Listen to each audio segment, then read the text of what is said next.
კავშირი აქვს თბილისში 3 წლის ინტერვალით მომხდარ ორ მძიმე დანაშაულს გახმაურებულ მკვლელობას. საუბარია ლევან კაჭარავას მკვლელობაზე, ბიზნესმენის, რომელიც 2022 წელს მოხდა და ასევე ეგრეთ წოდებული კანონიერი ქურდის მის ლევან ჯანგოლაძის მკვლელობას, რომელიც ვაკეში გასულ წელს დაიგეგმა და განახორციელა სავარაუდოდ დაქირავებულმა ქილერმა. ამ კითხვას პასუხი უნდა გასცეს ახალმა შინაგან საქმეთა მინისტრმა გეკაგელაძემ, რომელსაც წერილობით აქვს შესული განცხადება და არაერთხელ ლევან კაჭარავას ადვოკატის ხელით, რომ დაიწყოს ხელახალი გამოძიება ლევან კაჭარავას საქმეზე, რომელიც 3 წელია მიმდინარეობს საგამოძიებო უწყებაში და ბოლომდე არ არის საქმე მისული არ არის დახურული და მინიმუმ არ აქვს გაცემული მთავარ კითხვას, რომელსაც ოჯახი სვამს, ვინ დაუკვეთა ბიზნესმენის მკვლელობა ბაგებში წყნეთის გზატკეცილზე.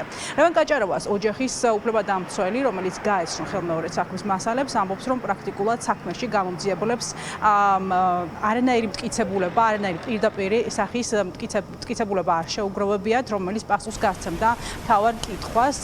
უფრო მეტიც ადვოკატი ამტკიცებს, რომ ამ საქმეზე ლევან კაჭარავას მკვლელობას ყავდა მფარველი, როგორც შინაგან საქმეთა სამინისტროში, ასევე სახელმწიფო უსაფრთხოების სამსახურში, დამკვეთის მფარველობაზე აქვს საუბარი და განგებ-გაჭიანურდა ამ საქმეზე საგამოძიებო მოქმედებები. ადვოკატი ამტკიცებს, რომ პირველ ეტაპზე შინაგან საქმეთა სამინისტროს თანამშრომლებს, რომლებიც მივიდნენ მკვლელობის ადგილზე, არ ჰქონდათ ნება იმისა, რომ ბოლომდე შეესწავლათ ტერიტორია, მინიმუმ დევნა განეხორციელებინათ ორი დაქირავებული ქილერის, რომლებმაც დატოვეს ბაგების ტყის ტერიტორიიდან შემთხვევის ადგილი და ასევე არ ჩაატარეს სრულფასოვანი გამოძიებები. ამ დრომდე მთავარი მოწმეები, რომლებმაც დაინახეს უშუალოდ გაქცეული ეგრეთ წოდებული დაქირავებული ქილერები, არ ყავს გამოკითხული გამოძიებას. როგორც ლევან კაჭარავას ადვოკატი ამბობს, მან არაერთხელ მიმართა გომელაურის მინისტრობის დროს შინაგან საქმეთა სამინისტროს, რომ საქმე გამოეძებინათ, ხელმეორედ შეესწავლა ტერიტორია და გამოეკითხათ მოწმეები და მან მიმართა ასევე ახლად დანიშნულ შინაგან საქმეთა მინისტრსაც და არის მოლოდინში, რომ საქმეზე დაიწყება ხელმეორე გამოძიება. კიდევ ერთი გარემოება, ადვოკატი ამტკიცებს, რომ შესაძლოა ლევან ჯანგოლაძის მკვლელობის დამკვეთი და ლევან კაჭარავას მკვლელობის დამკვეთი არის ერთი და იგივე პირი და ის სავარაუდოდ შესაძლოა იყოს ლევან ფარცხალაძე, რომელსაც მფარველობდა ქართული ოცნების ხელისუფლება წლების განმავლობაში. მიმდინარე წლის 27 ივნისს მიმართეთ საქართველოს შინაგან საქმეთა მინისტრს გელაგელაძეს და მოვითხოვეთ ლევან კაჭარავას მკვლელობის გაუხსნელ საქმეზე აუცილებლად ჩასატარებელი საგამოძიებო მოქმედებების და ოპერატიული ღონისძიებების განხორციელება. სამწუხაროდ ახალდანიშნულმა მინისტრმა ისევე უგულებელყო ჩვენი საფუძვლიანი და სრულიად კონკრეტული მოთხოვნები, როგორც ამას მისი წინამორბედი ვახტანგ გომელაური აკეთებდა.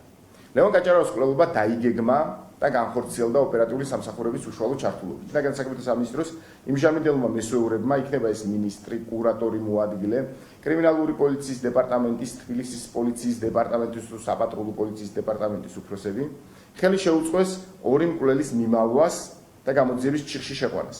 ასევე არ გამოურიცხავთ ამ პროცესში სხვა სახელმწიფო უწყებების იმჟამინდელი ხელმძღვანელი პირების, მათ შორის გენერალური პროკურორის, მათ შორის სახელმწიფო უსაფრთხოების სამსახურის უფროსის ჩართულობით. პირველ ეთერში გასული ინფორმაციის მიხედვით, ლევან ჯანგოლაძის მკვლელობაში ბრალდებული გელა უძილაური და მის მკვლელობასთან შესაძლო კავშირში მყოფი პირები, გიორგი ჯოხაძე, ძმები მიქაძეები და ოთარ ფარცხალაძე, შესაძლოა დაკავშირებული იყვნენ ლევან კაჭარავას მკვლელობასთან. ფაქტია, რომ მკვლელებს ჰქონდათ ოპერატიული ინფორმაციები, რაც შეუძლებელია სახელმწიფო უწყებების გარეშე მიეღოთ.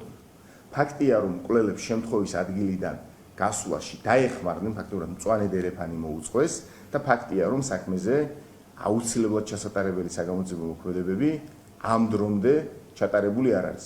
შესაბამისად, ცხადია, რომ სამართალდამცავი უწყებების მიმართ იყო პირდაპირი დირექტივა. ვის შეიძლებოდა გაეცა ეს პირდაპირი დირექტივა? ჩვენ ყველას კარგად მოგვეხსენება, განსაკუთრებით იმ პერიოდში, თუნდა 2022 წლის ზაფხულის მდგომარეობით, რა გავლენების მატარებელი იყო ერთ-ერთი ზემოხსენებული პირი, ამ შემთხვევაში ოთარ ფარცხალაძე, თუმცა ჩვენ არაფერს ესე არ ვამტკიცებთ, კონკრეტული ინფორმაცია არ გვაქვს. ვის შეიძლებოდა უზრუნველყო სამართალდამცავი სისტემის ჩართულობა ლევან კაჭარავას საქმის გამოძიების ჩიხში შეყვანაში და ასევე ლევან ჯანგველაძის საქმეშიც. ამ კითხვებს პასუხი უნდა გაცეს სგელა გელაძის უწყებამ. შინაგან საქმეთა სამინისტრომ, რომელსაც რეაგირებისკენ მოუწოდებენ როგორც ლევან ჯანგველაძის ოჯახის წევრები, უფლებადამცველები, ასევე ლევან კაჭარავას ჩასწრებული ბიზნესმენის ადვოკატები.